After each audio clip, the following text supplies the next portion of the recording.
Yeah, Scoot, he's only really had one good game this season.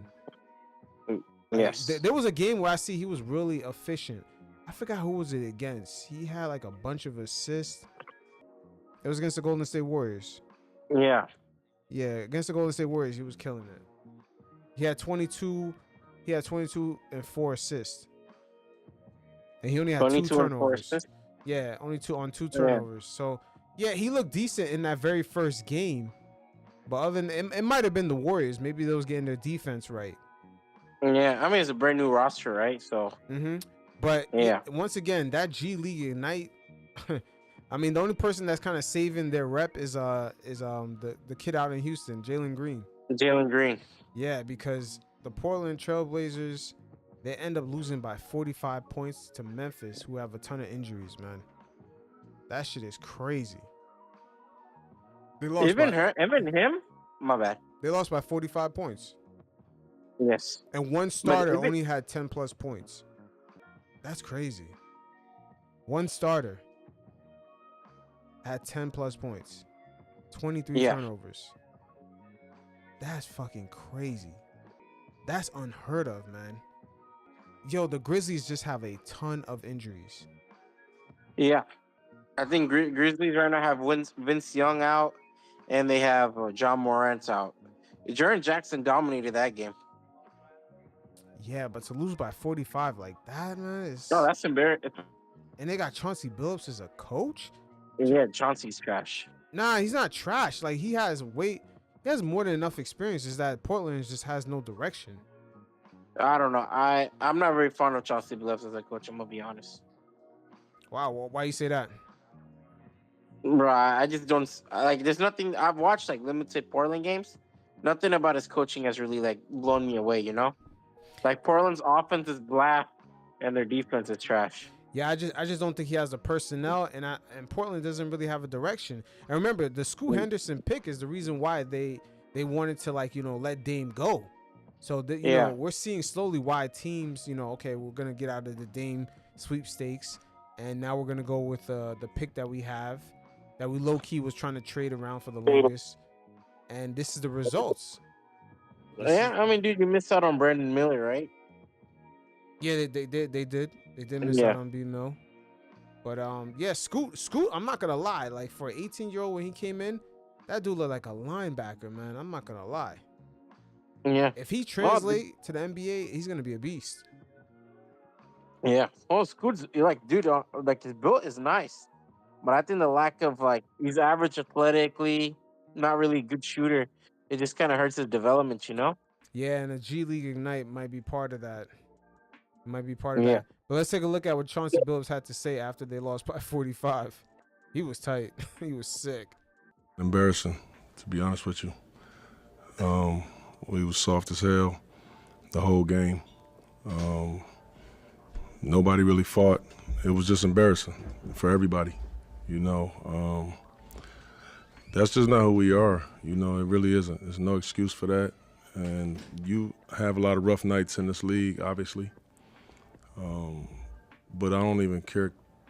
It just wasn't even that. You know, it was like our guys just showed up because they had to be here but didn't want to play, you know, didn't want to actually work. And that's embarrassing. You know, it's unfortunate that we had to go out there in front of our fans, you know, who paid their hard-earned money to come and see their favorite team play, and we show up and do that. It was embarrassing, man. It was embarrassing.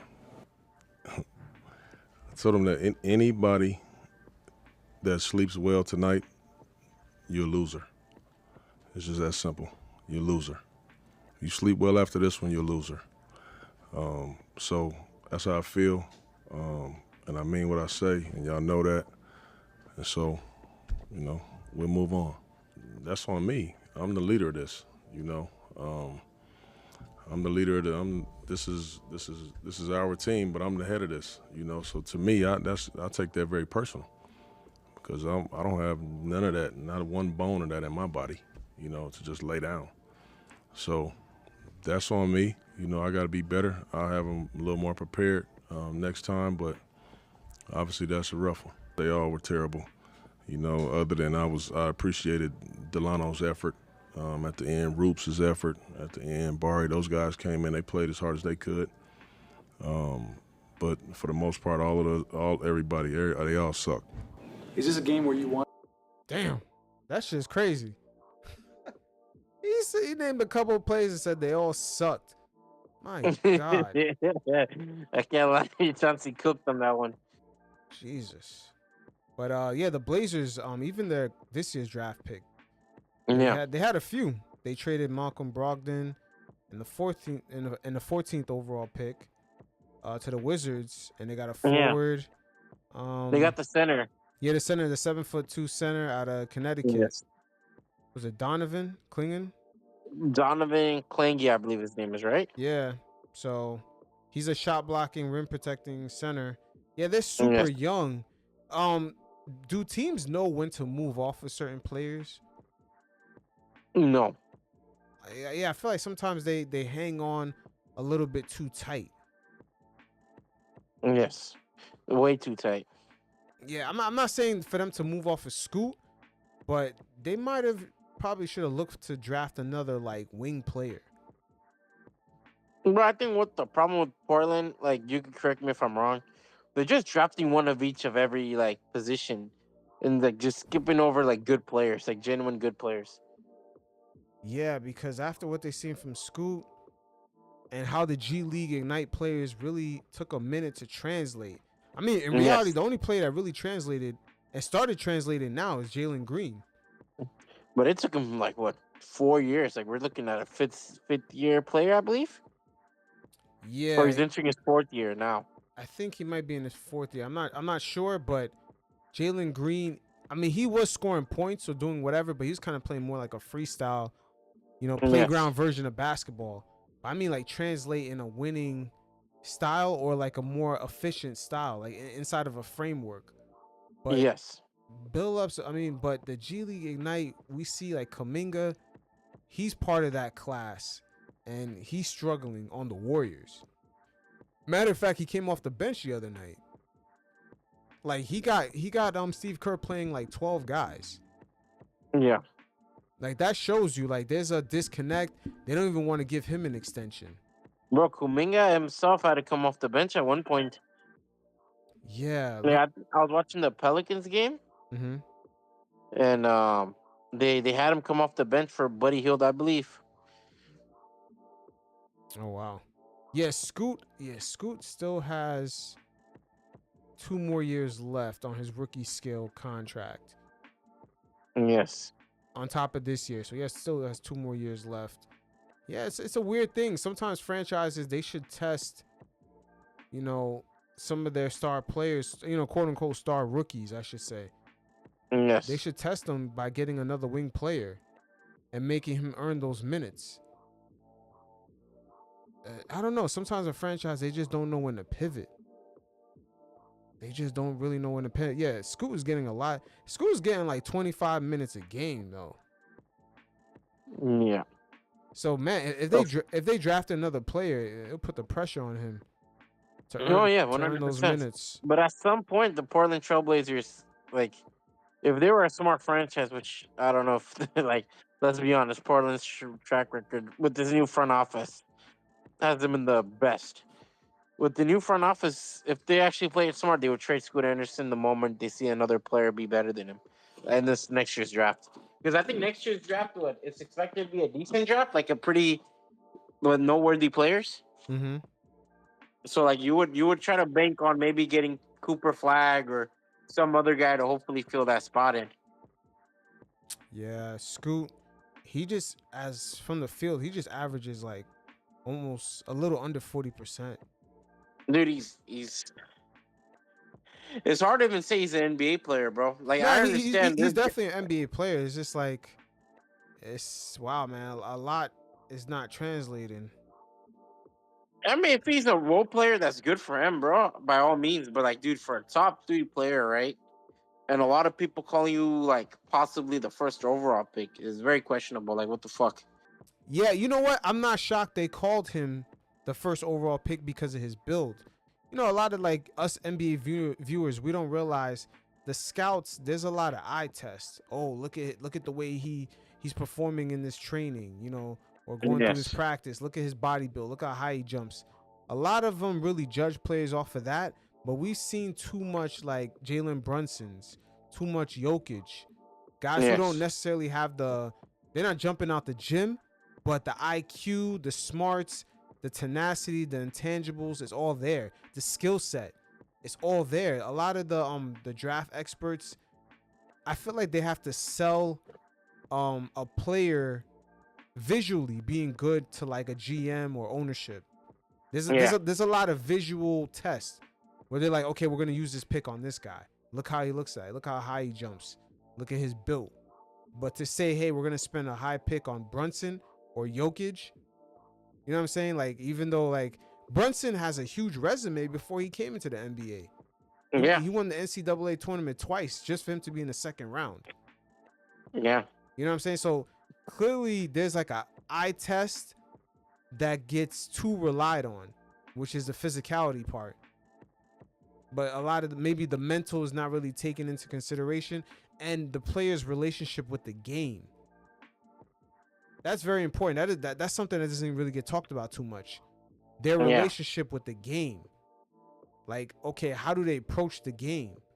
Do they try to understand it from more like a Kevin Durant or Kobe Bryant approach, where they like sort of try to break the game down, understand its history, understand the nuances of it, how to change, you know, who brought in certain dynamics, how can they take those dynamics and elevate it. There's certain guys that think about basketball in those terms, but other players, they're just like, hey, I was athletic, my Instagram followers went up, I got an NIL deal, and now I'm here. Like, there's players entering into the league like that. Like, yo, I was 13, I was already 190 pounds, I was 6'5", and I was dominating. You know what I mean? Like, there's a lot of things beyond the eye test, but I feel like they rely too much on the eye test, man. And Scoot Henderson, man, it's just, wow. Yo, for what he's doing, man, the minutes he's getting, there's no pressure. He got no pressure over there. Oh, dude, it's an open-end franchise, you know? Yeah. A lot of his peers, they have a lot more pressure because, like, you know, when we look at, for example, Victor Wembanyama, now he has to be that generational star we ever seen. You know, when we look at Brandon Miller, the expectation now is him to be that perfect guy next to LaMelo Ball. So there is pressure in those teams, right? But there's no pressure in the Portland Trailblazers to be anything. Like, you would expect him to make that identity. Yeah, I mean, Scoot is still young. He's still young. You never know. Things could start to translate, and he could find his bag in the NBA. Maybe his bag in college was scoring or something else on the offensive side, but maybe his bag in the NBA, yo, I could lock up these forwards. I could play the OG role. Like, you never know that. Like, even though he's kind of smaller at 6'3", but he has like a good build on him. Maybe he could lock up guards. But OG's a lot more athletic, no? OG's a lot bigger. He's a lot bigger. Scoot's bigger a real and guard. Stronger. Yes. Yeah, Scoot's a real guard, but he has size, he has girth on him. But he's got to find his NBA bag and get rid of his identity before he came into the NBA. I feel like that's Cam Reddish's issue. They didn't shed their identity before they got into the league. Because I used to see Cam be like, yo, they need to give me the ball and let me cook. It's like, yo, bro, you need to find your bag in the NBA. Like, yo, your bag might be, hey, I can use my size to defend the 1 through 3 position. Yeah. And then I could work on my 3-point shot, and then I could work my way up from there. I felt like he came in with a certain mindset of saying, yo, let me get into my bag so I could average like 20 points. Instead of like, yo, they need me to do this. Let me use my size. Let me build myself into the system, you know? Yeah, build your game into a certain point where it's undeniable. Like, they see Cam Reddish, he's gonna lock you up in multiple positions, and he's gonna make threes. That way he could stay. That can guarantee he's gonna stay in the league, and then he could work on making his bag other things in the NBA. But I feel like, you know, sometimes Cam, he got too stuck on being what he was before he went to Duke. Yeah, so even in Duke, he never really adjusted into like playing off of Zion and RJ Barrett. And that's why I say he got stuck into what he was before he went there. Because I'm just like, he must have been something crazy to see Anthony Edwards talk about him like that. But a lot of guys, they get stuck on that. They expect to be that same guy in the NBA. Like, I think Dennis Smith Jr. too. He kind of got stuck into that like high flyer scorer. Yeah, and once Luka came, he got stuck. Yeah, he got stuck. Yeah, because that's his identity. A lot of older NBA players that kind of train the younger generation. When you see them speak in these training camps, I seen Draymond Green say this to players. He's like, "Yo, you just score." He's like, "Everybody could score." He's like, "You get into the league, they may ask you to do something else. Are you gonna fit your game into that?" Yes. Yeah. He's like, "How the fuck are you gonna stay in the NBA?" He's like, "You gotta How do you find build your your way." game around Steph Curry? You know. Yeah. Yes. He's like not every. He said too many of the young players' identity is attached to scoring. And he's like, and Draymond was telling them it's so easy for them to take that shit away. Then what's your identity after that? You're nothing because you never built your game. Yeah, he's like, you're out the league. You're out the league. And Scoot has a lot of already God-given, physicality given to him. He should be an NBA player that has a 10+ year career. But is he tied to, yo, I'm scoring a lot of points and I'm G League Ignite, you know what I'm saying? I'm AAU Scoot Henderson. Yes. I'm overtime Scoot Henderson. He need to shed that shit. That's not who he is in the NBA. That's not his identity. Yeah, it's a flaw, man. It's a flaw. We've seen a lot of players go through that shit, man. Like over the years, like it's a lot of players go through it. You hear about what they did in college, and that shit don't even translate. Dude, it's hard for it to translate, because, like I said, you have to really play into it. If you don't buy into a system or you're not developed into a system, you get stuck. Not that that's the problem with the NBA, right? A lot of these guys come in 19, 20 years old, and they're not really exposed to like a system that's not predicated towards their game. Yep. And there's no reason why the 3rd overall pick should be losing to Memphis this bad. It doesn't matter. Like, he could lose to Memphis, but you can't be losing to Memphis by 45, man. 45 against a team that's missing like 4 key guys. Because nowadays, like the 3rd overall pick is declared to be a superstar in the league. But also, man, let me add this: maybe the 3rd overall pick is a curse. You think so? Oh, dude, look at Jabari Smith Jr. in Houston. Yo, what's going on with Jabari? Yeah, dude, I don't know. I thought he'd blow up this season. Me too. But he's not. I feel like at this point, Amin Thompson probably took a lot of his expectations now. You think the expectations with Udoka, it kind of changed the way he approached the game?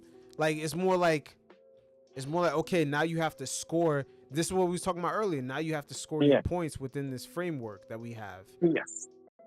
Can you get your 18 points on 8 shots instead of no, can you get your 18 points on 12 shots instead of, or less than that, instead of you jacking up 21? Because, bro, there'll be games I watch of Houston and I forget he's a basketball, like I forget he's a part of the Houston Rockets. Yeah, when I went to the Houston game, I forgot he was there. I was looking at they have another player coming off the bench. Was it Eason? Sorry, Eason. Yeah, he's like he plays. Hooper. Yeah, he plays good defense. I was like, fuck, who is that guy? He plays. I love Tari Eason. Balling. Yeah, really good defense. Yeah, Houston is very switchable. Very switchable. Oh yeah, their defense is great, right? And Jabari, on paper, on size, everything, you would think he also fits into that mold of what Houston's trying to do. But I don't know. I think with him, it comes back to the same problem. You're the man in your university, but now you're playing next to Şengün, who's the Rockets extended, and they made it clear that, yo, he's our star. You're playing next to Jalen Green, who the Rockets made clear that he's a star. Amin Thompson, an upcoming younger player. You look at Freddie VanVleet, obviously, Dylan Brooks. So a lot of your shots are going to be taken, right? But you also have to adjust to that. and kind of build your game around being a more off-ball player. And, I think Jabari, he hasn't really built that. Not only on the offensive end, I just don't really see him that significant on defense. yeah, and like you said, the shedding the identity because now Houston. I don't want to say that is Şengün their power forward or center. Power forward. See, that's the thing.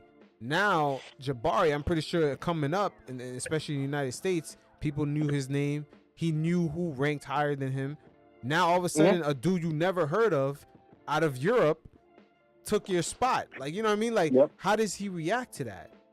And it's the same thing with Scoot. Is Scoot adjusting to the fact that there may be players in his draft class or below or above him in the other draft class that he never heard of, and they're doing their thing in the NBA, and he's like, whoa, everyone knew my name, but yet I'm averaging less points than him. I'm getting less minutes. I'm not the man anymore. Yeah, it's like, can they adjust to that? And that's my problem with we were talking about earlier with the overtime and those type of social media brands. They're building up these false characters into these young kids before they get to really even prove anything. You know, at one point, Jabari Smith Jr., at one point, he was considered like the Cleveland's first overall pick. You know, it took until the draft night for Orlando to change their decision.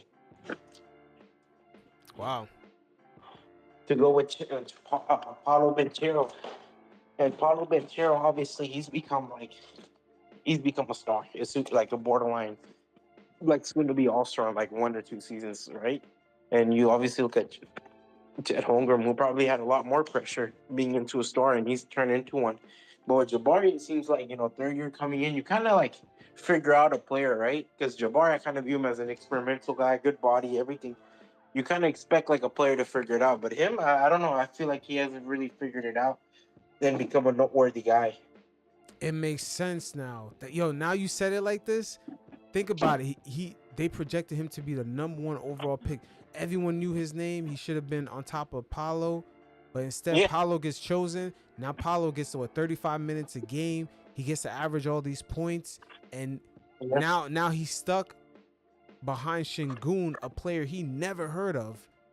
And can he shed that fucking identity? This is the issue right here. This is the issue.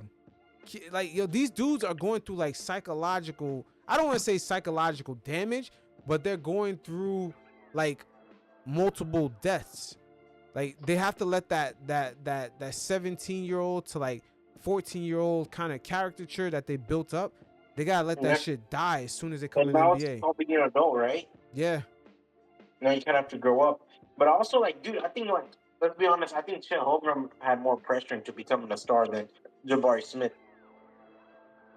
But think about it.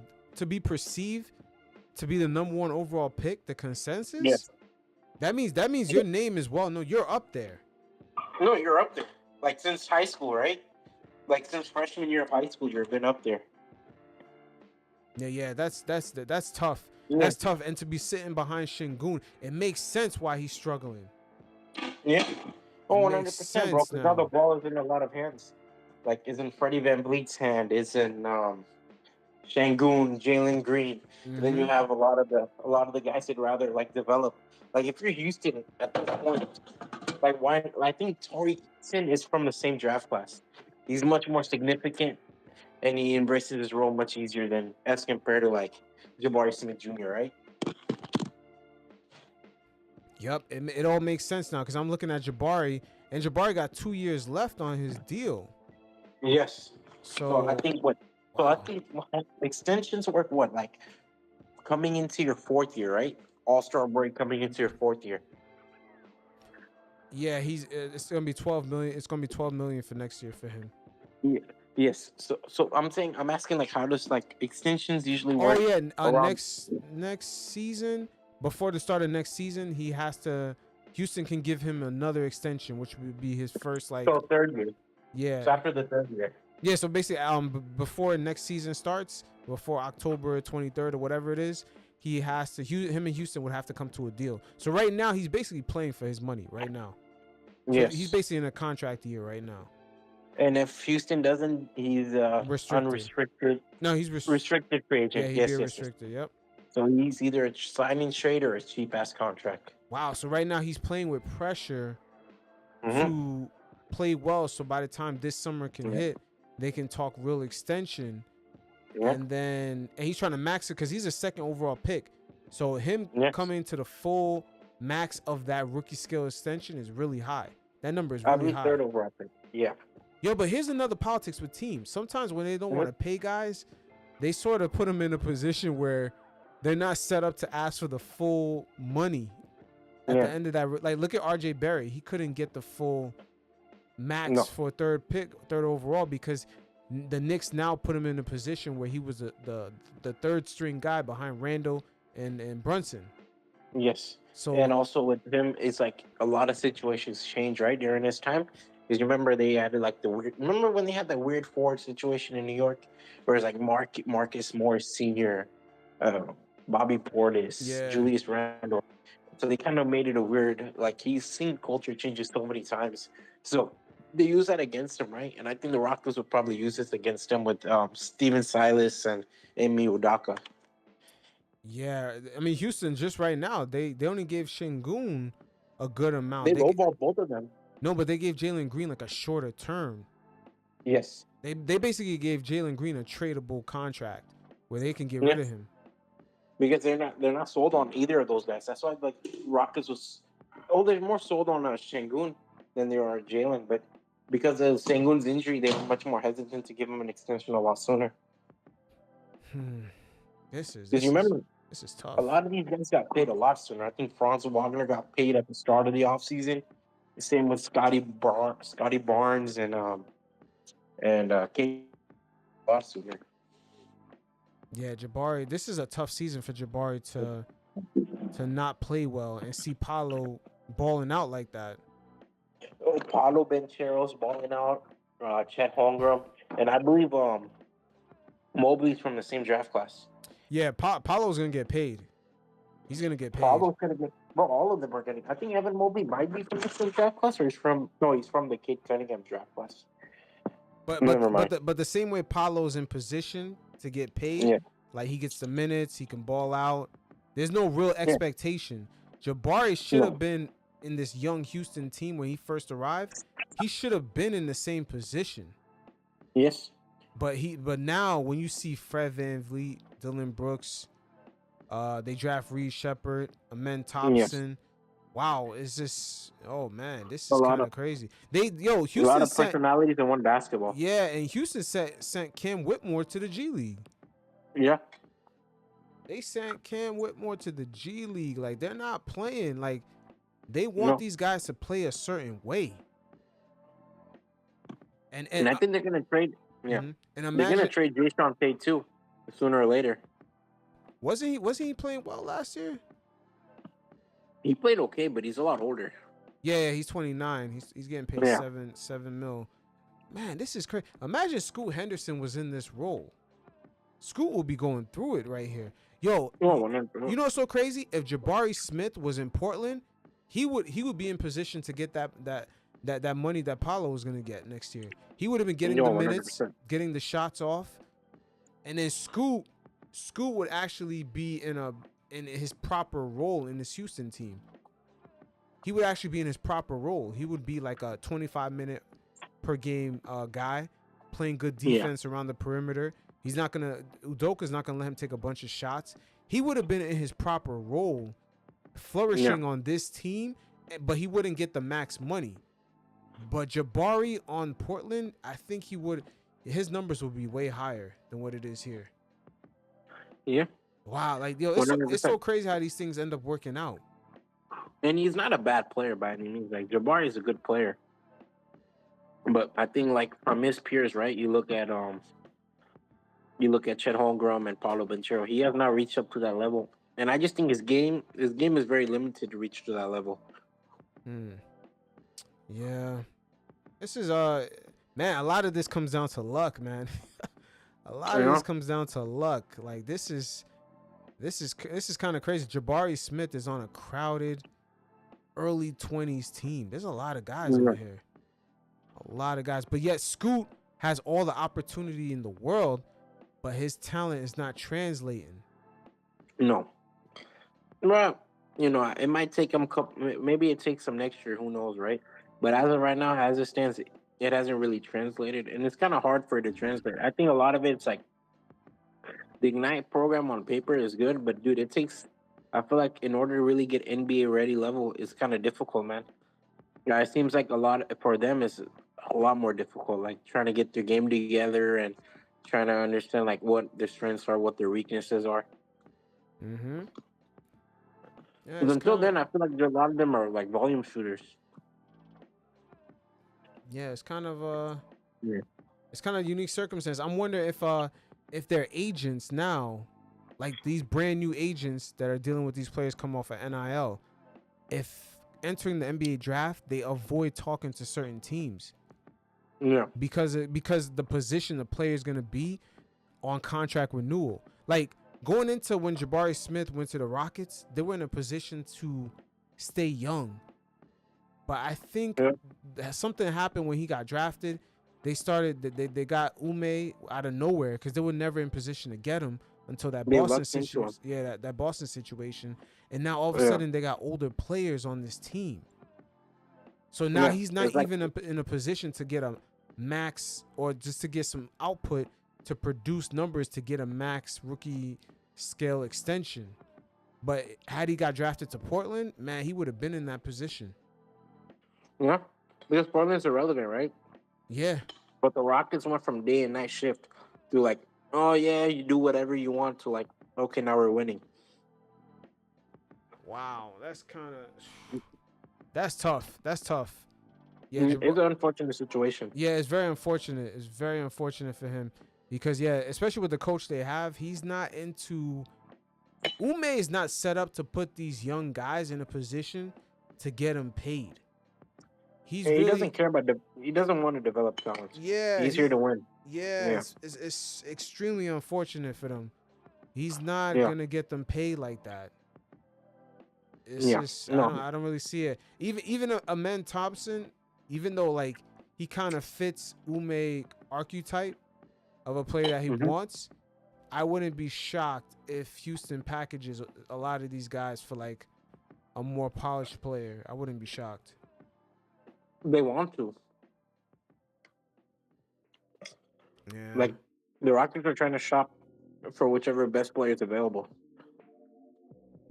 Yeah, he's not in position. But hey, that's how it is. That's why I said like I'm wondering if agents nowadays they really kind of scout where these teams are at and they're trying to get their young players there. Like, hey, I got a first overall pick as my client, a potential like top 3 lottery pick. Let's get you to Portland because They did that. at the They end of did the that with day, Star. yeah, 4 Mhm. years from now, they're still going to be kind of building their team. They're not a free agent destination. So it's a Yeah. guarantee you're going to get your shots up, you're going to get time to develop, and then by the time your deal comes up, you should be in a position to prove yourself where Yeah. you can get a max deal. And that agent could also get a cut of that. I mean, dude, they're doing it with. You saw Alexander Sarr. He did everything to avoid going to the Atlanta Hawks. Yeah, oh yeah, that would have been a bad position for him to be No, in. 100%. Oh, it Because makes it seems like sense. he lacks development. But at the end of the day, it's on him to prove because right now he has the breathing room, he has the runway to Because nobody cares about the Wizards. yeah, to put up the shots, to produce numbers enough so when that rookie scale extension comes up, he says, "Hey, Yeah. let's max you out here because because remember he fit because he slotted in the first overall pick, he slotted to get a certain price point on his renewal." Yeah. Same thing for Scoot and same thing for Jabari. Scoot is probably gonna get a higher number, even with his bullshit performances, than Jabari. Yeah. Because Scoot has more freedom. Yeah. That shit is crazy. Wow.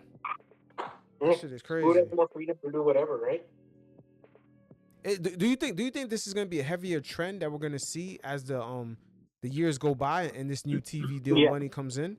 Players avoiding certain 100%. teams. Yeah. If you're not a clear-cut star, like, out the gate, like Banchero was a clear-cut star, right? Mm-hmm. We can all agree on that. Victor Wembanyama came in hot. I remember Zion came in hot. Ben Simmons came in hot too. I can't lie to you. I know, like we like to make fun of him, but he kind of came in hot. Donovan Mitchell. But if you're a player that like needs like 1 or 2 years to like actually become a good player, you would want to avoid a situation like the Atlanta Hawks, where they're just like a playing team looking to add more talent to become a playoff team. Correct. And that's also kind of dangerous for that French kid. But he has a skill set to get paid, but He's solid, yeah, and I'm not gonna lie, he's but I just think young. yeah, he fits a lot better with the Atlanta Hawks. He's a good off-ball player, and like this whole draft is full of role players, right?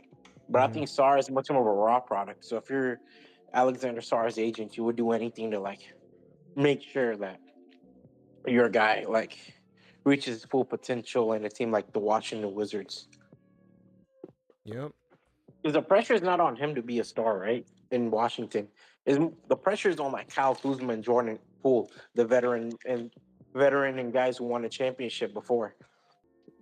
Let's circle back to the conversation we were talking about earlier about Jabari Smith Jr. and Scoot Henderson. If you're a young player, do you try to tank your value to avoid going to Oklahoma?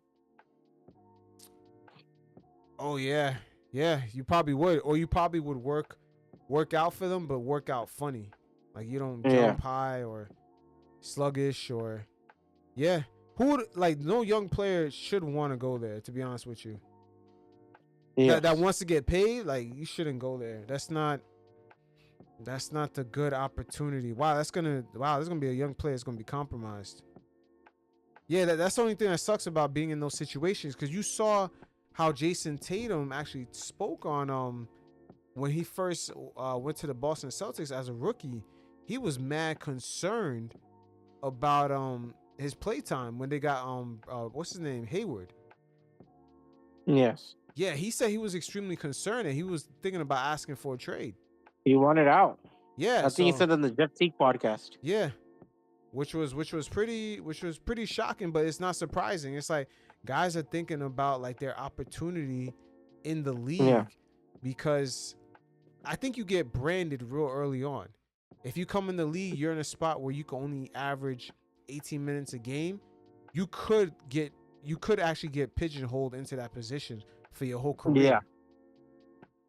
So, you don't want to be stuck in that spot, dude. Yeah. It's tricky, You don't want man. to be Jabari Smith Jr. Yeah, Jabari's in a tough spot, man. Like, his team, low key, the Rockets should have never got that coach. That coach should have been the Boston Celtics coach still. That was some lucky shit. That was some real lucky shit that happened to that team, that they got that type of coach out of nowhere. Exactly.